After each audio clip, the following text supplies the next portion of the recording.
Everyone. അപ്പൊ നമ്മുടെ NEET 2024 അടിപൊളി മാർക്ക് കരസ്ഥമാക്കിയിട്ടുള്ള 2 വിദ്യാർത്ഥികളും അവരുടെ ഫാമിലിയാണ് നമ്മുടെ കൂടെയുള്ളത്. അപ്പൊ നമ്മുടെ റെസിഡൻഷ്യൽ ബാച്ചിൽ പഠിച്ചിട്ട് ഇതായി അടിപൊളി വിജയമാണ് അവർക്ക് കിട്ടിയിട്ടുള്ളത്. അപ്പം എങ്ങനെയാണ് അവർക്ക് ആ ഒരു വിജയത്തിലേക്ക് എത്താൻ പറ്റിയിട്ടുള്ളത്, അവരുടെ വിശേഷങ്ങൾ എന്തൊക്കെയാണ് എന്നുള്ള കാര്യം നമുക്കൊന്ന് ചോദിച്ചു നോക്കാം. ആദ്യം നമുക്ക് എന്ത് ചെയ്യാം, അവരൊന്ന് പരിചയപ്പെടാം അല്ലെ.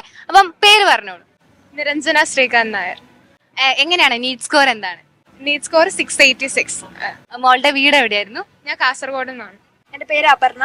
സ്കോർ 683. എന്റെ വീട് എറണാകുളത്ത്. അപ്പൊ രണ്ടുപേരുടെ ഫാമിലീസ് ഉണ്ട്. ഇവരുടെ പ്രത്യേകത എന്താണെന്ന് വെച്ചാൽ ഇവർ 2 ജില്ലകളിലാണ്, പക്ഷെ ഒരേ ക്ലാസ്സിലിരുന്ന് പഠിച്ച 2 പേരാണ്.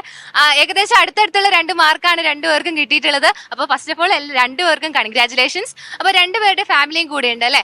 അപ്പം എങ്ങനെയായിരുന്നു നിങ്ങൾ ഈ ഒരു +1 +2 പഠനത്തോടൊപ്പം എങ്ങനെയാണ് ഈ നീറ്റ് കൊണ്ടുപോയത്? എങ്ങനെയാണ് ഇത്രയും ഒരു വലിയൊരു സക്സസ് നിങ്ങൾക്ക് കിട്ടിയിട്ടുള്ളത്? രണ്ടും കൂടി ഒരുമിച്ച് കൊണ്ടുവന്നത് ബുദ്ധിമുട്ടുള്ളതായിരുന്നു. എങ്കിലും ബ്രില്യന്റിന്റെ ഹെൽപ്പോടെ എനിക്ക് നല്ലൊരു സ്കോർ അച്ചീവ് ചെയ്യാൻ പറ്റി. എങ്ങനെയൊക്കെയായിരുന്നു നിങ്ങൾ ഓൺലൈൻ ആയിട്ടുള്ള ക്ലാസ്സുകൾ മോക്ക് ടെസ്റ്റുകളൊക്കെ ചെയ്യുന്നുണ്ടായിരുന്നു, അറ്റൻഡ് ചെയ്യുന്നുണ്ടായിരുന്നോ? ബ്രില്യന്റിന്റെ ലേണിംഗ് ആപ്പ് വളരെ ഹെൽപ്ഫുൾ ആയിരുന്നു. അതിനകത്തുള്ള മോക്ക് ടെസ്റ്റുകളൊക്കെ ഞാൻ അറ്റൻഡ് ചെയ്തിട്ടുണ്ടായിരുന്നു. അപ്പോൾ അതൊക്കെ ഒരുപാട് ഉപകാരപ്പെട്ടു. മോക്ക് ടെസ്റ്റ് അതുപോലെ പ്രീവിയസ് ഇയർ ക്വസ്റ്റ്യൻസ് എല്ലാം ചെയ്യാൻ പറ്റി. അതാണ് ഭയങ്കര ഹെൽപ്ഫുൾ ആയാലും. അപ്പൊ 2 പേരുടെ ഫാമിലി കൂടിയുണ്ട്. അപ്പൊ നമുക്ക് അവരെ ഒന്ന് പരിചയപ്പെടാം. അപ്പൊ ഇത് നിരഞ്ജനന്റെ ഫാമിലിയാണ് അല്ലെ. അപ്പൊ അമ്മയുടെ പേര് എന്റെ സീന. ശ്രീകാന്ത്. ഒരു കുഞ്ഞുകുട്ടി ഉണ്ടല്ലോ, എന്താണ് പേരെന്താണ്? നിരുപമ. നിരുപമ എത്രാം ക്ലാസ്സിലാണ് പഠിക്കുന്നത്? 1ലാണ് പഠിക്കുന്നത്. അപ്പൊ ചേച്ചിനെ ഇടയ്ക്കൊക്കെ വന്ന് ഡിസ്റ്റർബ് ഒക്കെ ചെയ്യാറുണ്ടോ? ഇങ്ങനെ പഠിക്കുന്നുണ്ടോ എന്നൊക്കെ നോക്കാറുണ്ടോ? ചെക്ക് ചെയ്യാറൊക്കെ ഉണ്ടോ? ഡിസ്റ്റർബ് ഒക്കെ ചെയ്യാറുണ്ട്, പഠിക്കുന്നുണ്ടോ നോക്കാറുണ്ട്. ഉണ്ട്, എല്ലാ കാര്യങ്ങളും ചെയ്യുന്നുണ്ട്. ഓക്കെ, അപ്പം മോളുടെ ഫാമിലിനെ ഒന്ന് ജസ്റ്റ് പരിചയപ്പെടാം. എന്റെ ഒരു സുരേഷ്. അശ്മിത. സിസ്റ്റർ ആണോ? ഓക്കെ, അപ്പൊ നിങ്ങൾക്ക് എങ്ങനെയാണ് ഈ ഒരു MBBS അല്ലെങ്കിൽ ഒരു നീറ്റിലേക്കൊക്കെ വരണം എന്നുള്ള ഒരു മോട്ടീവ് എവിടുന്നാണ് വന്നത്? അല്ലെങ്കിൽ ഒരു മെഡിക്കൽ സ്റ്റുഡന്റ് ആവണം എന്നൊക്കെ എങ്ങനെയാണ് തോന്നിയത്?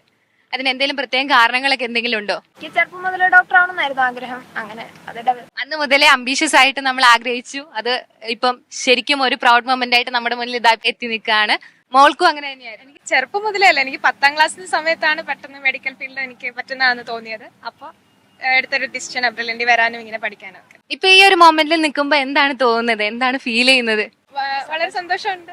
ഇങ്ങനെ ഇത്രയും നല്ല സ്കോർ അച്ചീവ് ചെയ്യാൻ പറ്റിയതിൽ ബ്രില്യന്റിനോട് ഒരുപാട് നന്ദി പറയാൻ ആഗ്രഹിക്കുന്നു ഈ അവസരത്തില്.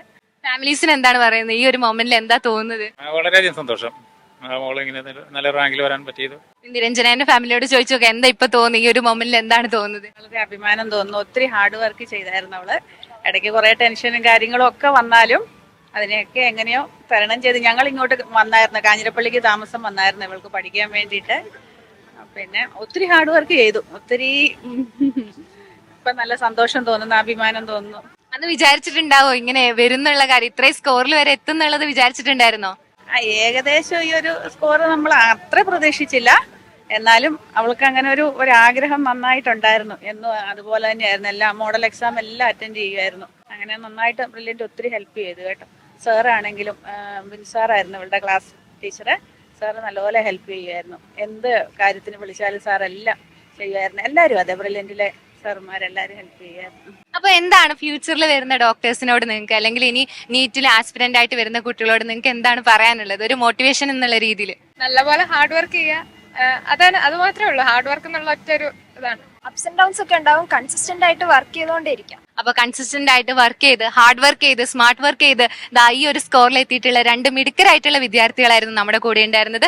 അപ്പം ഇനിയും ഇതുപോലെയുള്ള നല്ല സക്സസുകൾ ഇവർക്ക് ഉണ്ടാവട്ടെ എന്ന് നമ്മൾ എല്ലാവരും വിഷ് ചെയ്യാണ്, ആഗ്രഹിക്കുകയാണ്. ബ്രില്യന്റ് ഫാമിലി എപ്പോഴും നിങ്ങളുടെ കൂടെ ഉണ്ടാവും. All the very best.